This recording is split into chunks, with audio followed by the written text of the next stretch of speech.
നെടുമങ്ങാട്ടെ 1.5 വയസ്സുകാരന്റെ കൊലപാതകം മരണകാരണം നെഞ്ചിലേറ്റ ചവിട്ടെന്ന് കണ്ടെത്തൽ. ചവിട്ടിൽ 7 വാരിയെല്ലുകൾ ഒടിഞ്ഞെന്നും ആന്തരികാവയവങ്ങൾക്ക് പരിക്കേറ്റെന്നും റിപ്പോർട്ടിൽ പറയുന്നു. കോടതിയിലാണ് പോലീസ് ഇക്കാര്യം അറിയിച്ചത്. അതേസമയം അഷ്കറിനെതിരെ യുവതികളിൽ നിന്ന് പണം തട്ടിയ കേസുകളിലും അന്വേഷിക്കാൻ പോലീസ്. വിവരങ്ങളുമായി നൗഫൽ കൂടി ചേരുന്നുണ്ട്. നൗഫൽ, വലിയ രീതിയിലുള്ള വാർത്തകളാണ് പുറത്തു വരുന്നത് ഈ 1.5 വയസ്സുകാരൻ്റെ മരണവുമായി ബന്ധപ്പെട്ട്. ഇപ്പോൾ ഈ കുഞ്ഞിന് നെഞ്ചിലേറ്റ ചവിട്ടിൽ 7 വാരിയെല്ലുകൾ ഒടിഞ്ഞെന്നാണ് പുറത്തു വരുന്ന വിവരങ്ങൾ. മറ്റ് വിശദാംശങ്ങൾ കൂടി. അവന്തിക സൂചിപ്പിച്ചതുപോലെ തന്നെയാണ് നെടുമങ്ങാട് ഈ 1.5 വയസ്സുകാരന്റെ ക്രൂര കൊലപാതകം എന്ന് പറയുന്നത് ഓരോ ദിവസവും കഴിയുന്തോറും അതിന്റെ വ്യക്തതയിലേക്ക് വരുന്നു എന്നുള്ളത് തന്നെയാണ്. അതായത് കേവലം ഒരു ഭക്ഷണം കഴിക്കുന്നു, അത് ഛർദ്ദിക്കുന്നു എന്നതിന്റെ പേരിൽ മെഡിക്കൽ കോളേജിൽ എത്തിക്കുന്ന ഒരു കഥയാണ് ഇത്തരത്തിലേക്ക് എത്തുന്നത്.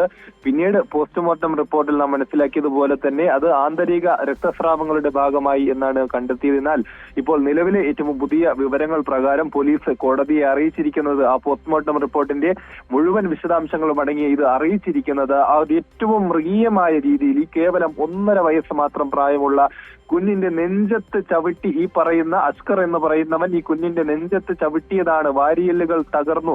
കുഞ്ഞിന്റെ വാരിയെല്ലുകൾ തകർന്നതാണ് ഈ മരണത്തിലേക്ക് നയിച്ചത് എന്നുള്ളതാണ് ഇപ്പോൾ കണ്ടെത്തൽ. മാത്രമല്ല ഈ കുഞ്ഞിന്റെ തലയിൽ 5 ഇടത്ത് നീർക്കെട്ടും കണ്ടെത്തിയിട്ടുണ്ട്, അഥവാ തലയിലേക്ക് മർദ്ദിച്ചിട്ടുണ്ട്. നെഞ്ചത്ത് ഈ കുഞ്ഞ് കേവലം വീണ്ടും പറയുന്നത് അത് തന്നെയാണ്, നിഷ്ഠൂരമായ 1.5 വയസ്സ് മാത്രം പ്രായമുള്ള ഈ കുഞ്ഞിന്റെ നെഞ്ചത്ത് ചവിട്ടുന്നു, വാരിയെല്ലുകൾ ഒടിയുന്നു, കുഞ്ഞിന്റെ തലയ്ക്ക് മർദ്ദനമേക്കുന്നു, അത്തരത്തിൽ തലയിൽ നീർക്കെട്ടുണ്ടാകുന്നു. മാത്രമല്ല ശരീരത്തിനകത്തും പുറത്തുമായി 91ഓളം മുറിവുകളാണ് കണ്ടെത്തിയതെന്നാണ് പോസ്റ്റ്മോർട്ടത്തിന്റെ വിശദമായ റിപ്പോർട്ടിൽ പറയുന്നത്. അകത്തും പുറത്തുമായി ആന്തരികവുമായും ബാഹ്യമായുമുള്ള 91 മുറിവുകൾ അല്ലെങ്കിൽ 91 മുറിവുകൾ ശരീരത്തിൽ കണ്ടെത്തിയിട്ടുണ്ട്. നിലവിൽ ഈ അഖിലിനെതിരെ നെടുമങ്ങാട് പോലീസ് കൊലപാതക കുറ്റവും ഈ അഖിലിന്റെ ഭാര്യയായിട്ടുള്ള കുഞ്ഞിന്റെ അമ്മയായിട്ടുള്ള അഖിലയ്ക്കെതിരെ കൊലപാതക പ്രേരണാ കുറ്റവും ചുമത്തിയിട്ടുണ്ട്. മാത്രമല്ല ഈ അഖിലിനെതിരെ കൂടുതൽ ഇന്നലെ നാം റിപ്പോർട്ട് ചെയ്തതുപോലെ തന്നെ ചിറയിൻകീഴുള്ള ഒരു യുവതിയുടെ ആത്മഹത്യ, ഈ പറയുന്ന അഖിലിന്റെ അഷ്കറിന്റെ ആദ്യ ഭാര്യ മർദ്ദനമേറ്റ് ഇപ്പോഴും അവർ 2 വർഷത്തോളമായി ചികിത്സയിലാണ്. അവരെ ഉപദ്രവിച്ചത് മാത്രമല്ല ഇതിനിടയിൽ പണമിടപാടുമായി ബന്ധപ്പെട്ട പല കേസുകളും അല്ലെങ്കിൽ പല ആരോപണങ്ങളും ഈ പറയുന്ന അഷ്കറിനെതിരെ നിലവിൽ ഉയർന്നു വരുന്നുണ്ട്. അപ്പോ അതിനെതിരേക്കുള്ള അന്വേഷണം കൂടി നടത്തേണ്ടതുണ്ട്. ഓരോ ദിവസം മിനിഞ്ഞാന്ന് നമുക്ക് ഓരോരുത്തരും ഓരോ അനുഭവങ്ങൾ പങ്കുവെക്കുന്നു. ഇന്നലെയും അതുപോലെയുള്ള കാര്യങ്ങൾ പുറത്തു വരുന്നു. ഇന്നാണ് ഇതിന്റെ ഏറ്റവും മൃഗീയമായ, അതായത് നെഞ്ചത്ത് ചവിട്ടി ഒരു പിഞ്ചു കുഞ്ഞിനെ കൊലപ്പെടുത്തുന്നതിലേക്ക് നയിച്ചതിലേക്കുള്ള കണ്ടെത്തൽ പോലീസ് ഇപ്പോൾ റിപ്പോർട്ട് കൈമാറിയിരിക്കുന്നത്.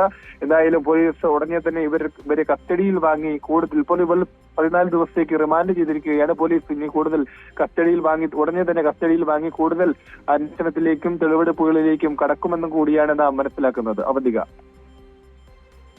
ശരി, നൗഫലാണ് വിവരങ്ങൾ നൽകിയത്.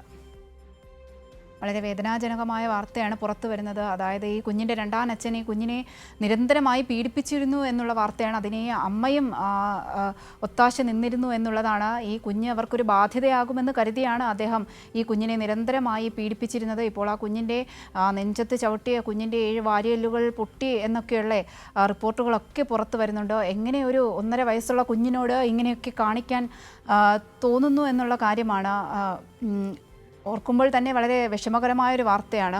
അതിൻ്റെ വിശദാംശങ്ങളാണ് നൗഫൽ നൽകിയത്.